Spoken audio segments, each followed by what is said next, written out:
नमस्कार साथियों, आपके पास आज नया चैप्टर लेके आया हूँ मैं। इकाई किसी भी संख्या का इकाई ज्ञात करने के लिए आपके पास नया चैप्टर है ये। तो एग्जाम की दृष्टि से वेरी मोस्ट चैप्टर है और इसके दो तरह से सवाल बनते हैं अपने पास। पहले तो सवाल बनता है किसी भी संख्या के ऊपर घात देता है, अपन उसको सवाल देखेंगे। लेकिन पहले अपन देखते हैं साधारण तरीके से आपके मान लीजिए संख्या दे देता है वो, तो आपके पास इकाई कैसे निकालेंगे। तो चलिए शुरू करते हैं आपके पास और देखते हैं पहला सवाल आपके लिए। तो देखिए पहला सवाल आपके पास है 400 क्षेत्र गुणा 198 गुणा 359 गुणा 242 में इकाई अंक ज्ञात कीजिए। इकाई अंक ज्ञात करो। इकाई अंक ज्ञात करो। तो देखिए आपके पास ये एक सिंपल तरीका है, क्योंकि जैसे आप करते आते हैं, क्योंकि प्रत्येक संख्या का आपके पास क्या लोगे, इकाई अंक लोगे और उनको गुणा करके जो आंसर आता है वही उसका इकाई अंक माना जाता है। तो चलिए अपन शुरू करते हैं। यहाँ पे इस सवाल को हल करते हैं। ये साधारण बेसिक तरीके से है आपके पास 6 गुणा 8 गुणा 9 गुणा 2। ये मैंने कहां से लिए, क्योंकि बात किसकी चल रही है, इकाई अंक की बात चल रही है। तो इकाई अंक आपके पास क्या होता है, संख्या के पीछे वाला अंक को अपन इकाई अंक बोलते हैं। तो आपके पास जो संख्या दे रखी है उसके पीछे के जितने भी आपके पास संख्याएं हैं उनके आपके पास कह लीजिए, उनके प्रत्येक के आपके पास इकाई अंक लेना है और उस इकाई अंक को लेने के बाद आप उसको गुना करेंगे तो आपके पास जो आंसर आएगा वही आपके पास इकाई अंक माना जाएगा। तो देखिए आपके पास जब इसको गुना करेंगे दो तरीके से कर सकते हैं अपन। इसको 9 दूनी 18 से कर लेते हैं आपके पास, या फिर इसको गुना कर लेते हैं। पूरी संख्या को आप गुना करोगे तो आपके पास देखिए 9 दूनी 18 आपके पास 42 यानी आपके पास जो आंसर निकल के आएगा वो आ जाएगा 864। इस संख्या को जब अपन प्रत्येक संख्या का इकाई अंक रखेंगे तो आपके पास जो आंसर निकल के आएगा वो क्या आएगा, 864 आंसर आएगा। चलिए देखते हैं। तो अपन से बात क्या कर रहा है, वो इकाई अंक ज्ञात करने के लिए बोल रहा है। इसमें इकाई अंक क्या आ गया, 4। तो इसका जो आंसर निकल के आया है वो आपके पास क्या है, 4 आंसर आया है। तो आप समझ गए होंगे गाइस ऐसे सवाल आपके पास कैसे हल करने हैं। जो सिंपल तरीके से देखा है इकाई अंक, तो आपके पास प्रत्येक जो संख्या दे रखी है उसका इकाई अंक उठाएंगे आप और गुणा कर देंगे तो आपके पास जो संख्या आपके पास प्राप्त होती है उसी का इकाई अंक आपको रखना है। एग्जाम की दृष्टि से आपके पास इतना बड़ा नहीं करना है, सिर्फ एक ही अंक देखना है। आप कैसे भी गुणा कर लीजिए, संख्या को गुणा कीजिए, इसको कर लीजिए। आपके पास जो भी आपके पास शुरुआत में इकाई अंक आता है उसी पर रखिए, पूरा गुणा करने की कोई आवश्यकता नहीं है। लेकिन मैंने आपको पूरा गुणा करके पूरी तरह से गुणा करके बताया ताकि आपके पास समझ बैठ जाए। चलिए दूसरा सवाल लेते हैं। समझ बैठ गया होगा, सादा सिंपल सवाल है ये। तो चलिए नेक्स्ट सवाल अपन लेते हैं आपके पास। सवाल नंबर दूसरा है आपके पास 584 गुणा 328 गुणा 547 गुणा 617 में इकाई अंक ज्ञात कीजिए। में इकाई अंक ज्ञात करो। में इकाई अंक ज्ञात करो। तो देख लीजिए ये भी एक सिंपल सवाल है आपके पास। क्या करेंगे अपन जब इसको हल करेंगे तो आपके पास दे रखा है 584 गुणा 328 गुणा 547 गुणा 617। तो आपको क्या करना है, इसमें प्रत्येक संख्या का जो है उसका इकाई अंक लेके क्या करना है, गुणा करना है। तो देखो आपके पास 7 7 फिर 8 और फिर किसको रखोगे, 4 को। तो आपके पास रखोगे 4 गुणा 8 गुणा 7 गुणा 7। जब या तो आप क्या करो, या तो आप 49 गुणा 8 करके 4 कर लो, या फिर आप क्या कर दो, पूरी संख्या को गुणा कर लो। आपके पास सिर्फ और सिर्फ किस पे ध्यान रखना है, इकाई अंक पे ध्यान रखना है। पूरे संख्या को गुणा करने से कोई मतलब नहीं है अपन को। लेकिन मैं आपको यहाँ पे क्योंकि बताने के लिए बेसिक तौर पे, तो आपके पास जब इसको गुणा रखोगे तो 49 8 32 64, जैसे आप रखोगे ना 49 गुणा 32, बस आपको सिर्फ एक बात का ध्यान रखना है, 9 दूनी 18, ये इकाई अंक आ गया सर, ये आंसर है वैसे एग्जाम में। तब तो आपको सीधा ये रखना है। और आप पूरी तरह गुणा करोगे, पूरा इसको गुणा करोगे तो टाइम लगेगा, लेकिन मैं आपको यहाँ पे पूरा गुणा करके बता रहा हूं। तो आपके पास आ जाएगा 1568। तो इसमें इकाई अंक क्या आ गया, आपके पास 8 आ चुका है। लेकिन एग्जाम में आपके पास इन संख्याओं को पूरा गुणा करने की कोई आवश्यकता नहीं है। सिर्फ आपको क्या करना है, इन्हीं संख्याओं को लेना है। जैसे मैंने अभी लिया 7 गुणा 7 रखोगे, 7 गुणा 7 रखो तो आपके पास कितना आ गया, 49। तो फिर आपके पास पूरी संख्या को गुणा करने की कोई आवश्यकता नहीं है। 8 गुणा 4, तो आप क्या कर दो, या तो 49 8 चौकू 32, तो 9 दूनी 18, बस इकाई अंक लेना है अपन को। बाकी और संख्याओं से कोई मतलब नहीं है। तो ये दो सवाल क्या थे आपके पास, बेसिक सवाल थे। तो अब चलते हैं अपने पास, क्योंकि घात के नियम पे चलते हैं कि किसी संख्या को, मान लीजिए किसी संख्या के ऊपर अपने पास घात दे रखी हो और अपन को उसका इकाई ज्ञात करना है, तब आप क्या कैसे सवाल को हल करेंगे। तो चलिए देखते हैं आपके पास नेक्स्ट जो सवाल होगा वो उसी आधारित होगा, उसके नियम भी मैं आपको बताऊंगा। सवाल के साथ साथ आपके पास रटने की कोई आवश्यकता नहीं है, सवाल को समझेंगे मेथड को। तो जैसे आपके पास सवाल दे रखा है, सवाल आपके पास तीसरा है 3527 में दे रखा है कि घात कितनी है 654 में इकाई अंक ज्ञात कीजिए। में इकाई अंक क्या होगा। ठीक है, इकाई अंक क्या होगा। तो देखिए आपके पास इकाई अंक की बात कर रहा है कि इकाई अंक क्या होगा सर इसमें। तो देखिए नियम बता देता हूं आपको, किसी भी संख्या के ऊपर घात लगी हो तो पहले चाहे कितनी बड़ी संख्या हो, कितनी बड़ी संख्या हो, अपन को सिर्फ उसका क्या लेना है, इकाई अंक लेना है। तो मैं यहां पे क्या रख लेता हूं 7, ओनली 7 ही रखेंगे अपन, इस पूरी संख्या को रखने की कोई आवश्यकता नहीं है। अच्छा 7 रख दिया, उसके बाद क्या नियम बनता है, फिर आपके पास जो संख्या जो घात में दे रखी है उसमें किसका भाग देना पड़ेगा, 4 का भाग देना पड़ेगा। किसमें, संख्या की घात में। मैं यहां रख देता हूं संख्या की घात में 4 का भाग देंगे। अच्छा जी, ये नियम बन गया। फिर क्या करेंगे, फिर उसके बाद जो शेषफल बचता है उसको रखेंगे। तो आप जब इसमें भाग देंगे अपन, तो आपके पास देखो मैं यहाँ भाग देके बता देता हूं, वैसे आप रखोगे तो यहाँ पे 4 4 2 25 3 आपके पास 1 बचेगा, फिर 12, यानी कहने का मतलब 2 बच रहा है। लेकिन मैं आपको पूरी तरह हल करके बता देता हूं। देखिए आपके पास 654 है, 654 रख दोगे आप यहाँ पे, उसके बाद 4 का भाग देंगे। देखो इस तरह से एग्जाम में अपन को नहीं करना है, लेकिन मैं आपको बता रहा हूँ एग्जाम में अपन को सीधे यहाँ पे रखना है कि भाई कितना रहेगा। जैसे 6 रखा, 2 रखा, 25 आ गया, 25 रखने के बाद 24 हो गया, 24 रखने के बाद 1 बचा, यहाँ रख दिया 14 हो गया, तो 2 बचेंगे। लेकिन मैं आपको यहाँ बता देता हूँ, तो आपके पास इसी तरह रखना पड़ेगा। यहाँ पे इस रखने की कोई आवश्यकता नहीं, क्योंकि ये बड़ा हो जाएगा, इसलिए थोड़ा सा ध्यान रखें। जब आप रखोगे तो पहले संख्या में देंगे, तो आपके पास 4 2 बच गए, यहाँ पे 25 हो गए। फिर अपन जब भाग देंगे आपके पास आगे, तो आपके पास कितने बचेगा, यहाँ पे 25, 1 बच गया, तो यहाँ पे कितने आ गए आपके पास 2 बचेंगे। तो इसका मतलब 7 की घात कितने आ चुका है, 2 आ गया। और 7 का जब वर्ग करते हैं तो 49, और 49 का इकाई अंक क्या आता है आपके पास 9 आता है। नहीं समझ बैठ रहा तो मैं एक बार भाग देके आपको बता देता हूँ कि हमारे समझ नहीं बैठा है। तो देखो 4 का भाग दिया, 4 एकम 4, कितने बच गए 2। फिर मैंने यहाँ रख दिया 24 छीन, कितना बच गया 1 14 4 12, तो आपके पास कितने बचे 12 बचे। कितने शेषफल बच गए, ये जो शेषफल बचता है ना आपके पास, ये शेषफल को अपन को क्या लगना है, वो जो संख्या है ना, जो संख्या है उसका इकाई अंक के घात के रूप में रखना है। तो यहाँ क्या था आपके पास 7 था, 7 के जो कितने बचे थे 2, तो मैंने घात पर रख दी, तो 7 का वर्ग कितना होता है 49, 49 का इकाई अंक क्या आ गया आपके पास 9 आ गया। ठीक है, एग्जाम में ये करने की आपके पास छोटे बच्चे हैं, नवोदय विद्यालय की तैयारी कर रहे हैं, उनके लिए मैंने बता दिया आपके पास कैसे आया है। तो आपके पास ध्यान रखें कैसे आएगा, लेकिन आप बड़े एग्जाम हो, मैथ की तैयारी कर चुके हो, मैथ आपके पास अच्छी है, तो आपके पास फिर तो सीधा जैसे मैंने बताया उसी तरह रखना है अपन को। तो देखिए नेक्स्ट सवाल चलते हैं, अपने पास समझ बैठ गया होगा।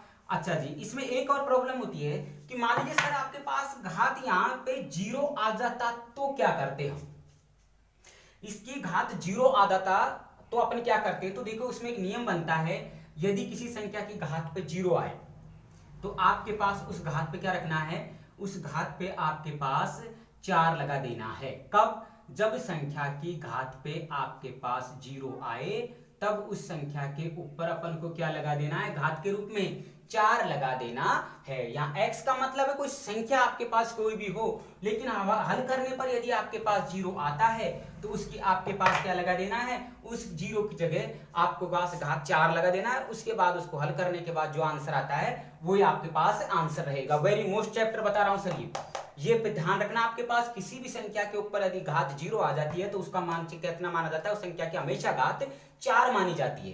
ठीक है, यहां तक चलो मिटा देता हूं मैं, नेक्स्ट सवाल रखते हैं अपन। यहाँ पे दूसरा सा आपके पास चौथा सवाल बन के आ रहा है, वो देख लेते हैं अपन। सवाल नंबर 4, सवाल नंबर 4 आपके पास क्या कहता है कि 7 की घात 105 में इकाई अंक ज्ञात कीजिए, इकाई अंक ज्ञात कीजिए। चलिए क्या करना है सर, इकाई अंक ज्ञात करना है। चलिए देखिए आपके पास कैसे करेंगे, वही नियम पे फॉलो रखेंगे। आपके पास क्या रखी, संख्या, यहाँ पे अंक दे रखा है, अंक रख दिया, संख्या होती तो संख्या में रख देती अपन। इसके बाद कितना दे रखा है, 105 दे रखा है। अच्छा जी, किसका भाग दोगे, 4 का भाग देंगे सर। तो देखिए मैं यहां इसी रूप में रख रहा हूं, अपन जब 4 का भाग देंगे, हालांकि मैंने इसको पास रखोगे तो आपके पास 4 का भाग दोगे तो कितने बचेंगे, अपने पास 1 बचेगा, 7 की घात 1 ही तो आएगा। लेकिन जब छोटे बच्चे इसको देख रहे हैं, जो नवोदय विद्यालय की तैयारी कर रहे हैं या छोटी क्लास में पढ़ते हैं, वो भी वीडियो देख रहे होंगे, तो आपके पास उनके लिए बता देता हूँ। आपके पास 4 दूनी 8 है आपके पास, तो यहाँ कितने बच गए, 2, तो 4 6 24, तो कितना शेषफल बच गया, 1। ये जो शेषफल बचेगा ना, उसको अपन क्या रखेंगे, इस संख्या के घात के रूप में रखेंगे। तो आपके जो आंसर निकल के आया वो कितना आ गया है, 7 आंसर आपके निकल के आया है, क्योंकि 7 को आप एक बार गुणा करोगे तो 7 ही आएगा। चलिए समझ बैठा होगा, मिटा देता हूं इसको। हमने क्या किया, हमने सर इसमें 4 का भाग दिया, उसके बाद जो शेषफल बचता है हमने उसको संख्या या अंक के ऊपर लगा दिया, फिर उसके बाद जितनी बार गुना दे रखा है उतनी बार गुना किया, फिर उसके बाद जो संख्या का एकांक है उसी को हमने अपने आंसर पे रख दिया, क्योंकि बात किसकी कर रहा है, वो इकाई अंक की बात कर रहा है। चलिए मिटा देते हैं इसको। नेक्स्ट देखिए आपके पास, मान लीजिए सर वो तो एक एक संख्या थी, अगर कोई संख्या और आ जाए तो क्या करेंगे। नेक्स्ट सवाल देखिए आपके पास, 7 की घात 65 गुणा 6 की घात आपके पास 41 गुणा 3 की घात 57, 3 की घात 57। अच्छा, इसमें क्या पूछ रहा है, में इकाई ज्ञात कीजिए।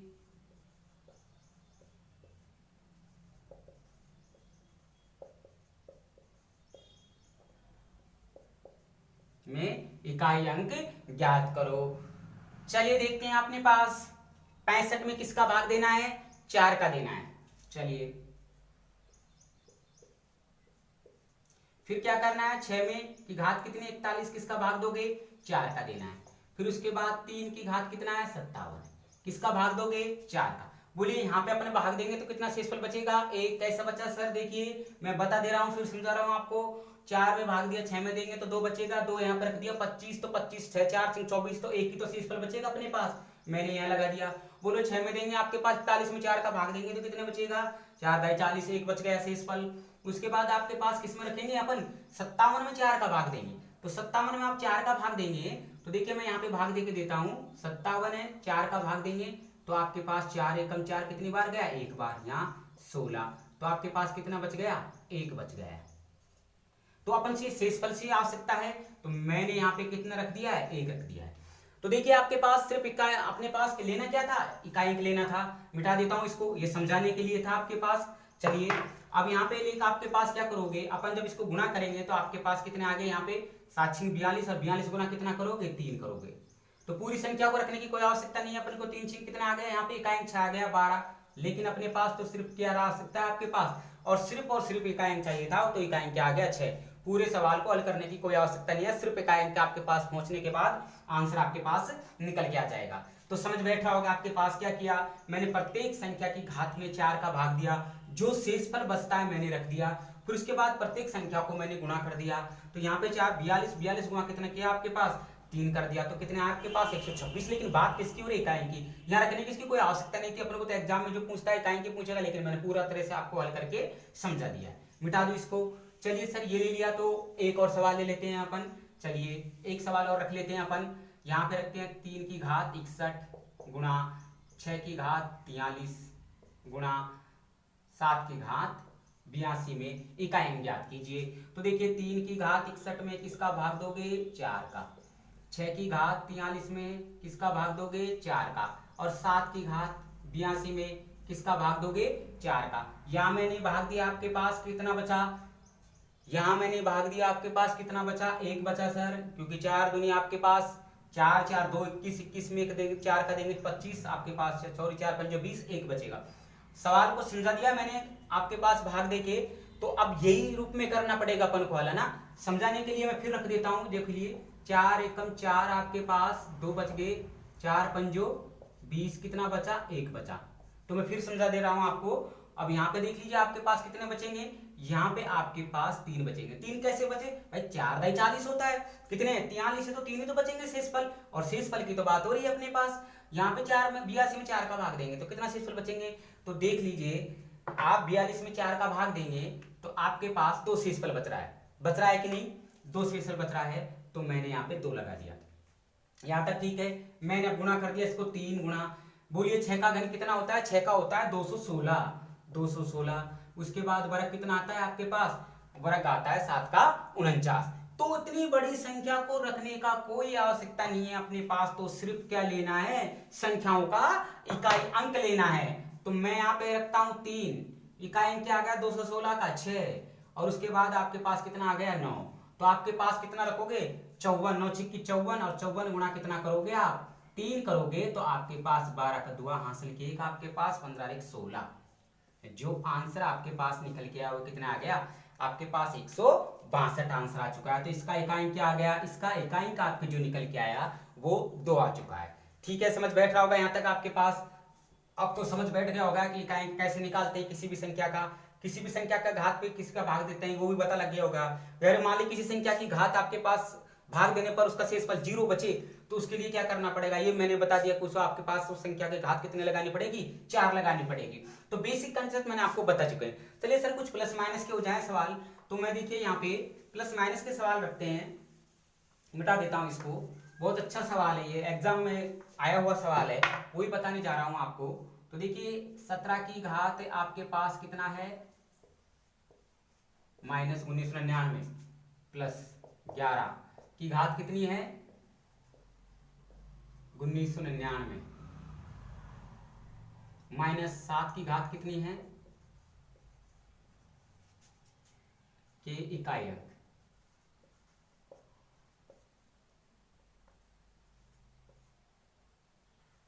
इकाई अंक कितना है? इकाई अंक कितना है? तो चलिए देखते हैं इकाई अंक कितना है इसका। तो रूल वही रहेगा, नियम वही रहेगा। तो देखिए आपके पास चलते हैं अपने पास इकाई ज्ञात करने के लिए। तो आप क्या करोगे? इसका इकाई ज्ञात करने के लिए 17 लगाने की कोई आवश्यकता नहीं है। आप इसमें 7 रख सकते हो, इसमें 1 रख सकते हो, यहाँ 7 रख सकते हो। तो चलो अपन रखते हैं। देखिए यहाँ पे मैंने यहाँ पे रखा पहले तो 17, तो मैं 17 की जगह 7 रख सकता हूँ। आपको 7 ही लेना है। मैंने हटा दी उस संख्या को, और इसमें किसका भाग दे दिया मैंने? पूरे रख लीजिए आपके पास 4, प्लस 11 में किसका भाग दोगे? 1999 4, माइनस 7 में किसका भाग दोगे? वही। तो ये तो कन्फर्म है कि 4 का भाग लगेगा, जो शेषफल बचेगा वो सब में आएगा। तो आपके पास 16 कितना आ चुका है? आपके पास 3 आ चुका है। समझ बैठ रहा होगा 3 कैसे आया? देख लीजिए यहाँ पे जब भाग देंगे ना अपन, मैं भाग दे के बता देता हूं। 1999 में 4 का भाग दीजिए 16, 4 चौको 16, कितने बच गए? 3, 4 नाम 36, फिर कितने बच गए? 3, तो 36। तो बचा है कि नहीं आपके पास? 3। तो देखिए प्रत्येक शेषफल आपके पास कितना बच रहा है? प्रत्येक कंडीशन में आपके पास शेषफल बच रहा है वो 3 बच रहा है, यहाँ भी और यहाँ भी। तो चलो अपन क्या करते हैं, यहाँ पे 3 रख देते हैं। तो मैंने यहाँ पे 7 लेना पड़ेगा। पूरी संख्या लिखने की कोई आवश्यकता है? घात 3 प्लस 1 की घात 3 माइनस 7 की घात 3। तो देखो 7 का घन कितना होता है? 343। मैंने यहाँ पे 343 प्लस 1 का घन 1 माइनस 343। अब आपको एग्जाम में इतना बड़ा नहीं करना है, आपको तो सिर्फ क्या करना है, इसके इकाई अंक लेना है। जो यहाँ पे कितना दे रखा है? 3, यहाँ पे 1 और यहाँ पे 3। तो आप जब इसको रखोगे तो 3 प्लस 1 माइनस 3, तो देख लीजिए आपके पास कितना आता है? आपके पास जो आंसर निकल के आएगा वो क्या आ जाएगा? आपके पास 1। क्या निकल के आएगा? 1 कैसे? क्योंकि ये आपके पास किसका है? प्लस का। 3 और 1 4, 4 में से 3 गए तो 1 शेषफल बचेगा। तो आपके पास इसका जो आंसर निकल के आएगा वो क्या आएगा? 1 आएगा। एक बार फिर देख लीजिए, मैंने 4 का भाग दिया। प्रत्येक अवस्था में 3 शेषफल बच रहे थे। मैंने यहाँ पे 17 लगाने की 11 लगाने की आवश्यकता पहले बता दिया। उसी संख्या का आपको क्या रखना है? इकाई अंक रखना है। तो मैंने 7 रख दिया, इकाई अंक था, उसका घन कर दिया क्योंकि 3 बच रहे थे यहाँ पे। अभी सवाल मैंने आपको बताया था भाग देके। उसके बाद फिर 1 बचता है, उसके घन लगा दिया, फिर माइनस 7 बच रहा है, उसके घन लगा दिया। तो आपके पास हल करने पर पूरी संख्याओं को जोड़ना घटाने की कोई आवश्यकता नहीं, सिर्फ उसका इकाई अंक लिया है मैंने। इकाई अंक को यहाँ रख दिया, आपके पास इकाई अंक को यहाँ रख दिया, फिर आपके पास जो रखा, तो जो हल करने पर 4 में से आपके पास -3 गए तो कितने बचेगा? 1 बचेगा। ये आंसर निकल गया। तो दोस्तों कैसा लगा आपको ये वीडियो? कमेंट करना, लाइक करना, शेयर करना। चलते हैं आपके पास दोस्तों नेक्स्ट वीडियो में, फिर मिलते हैं। तब तक के लिए दीजिए इजाजत। नमस्कार, जय हिंद।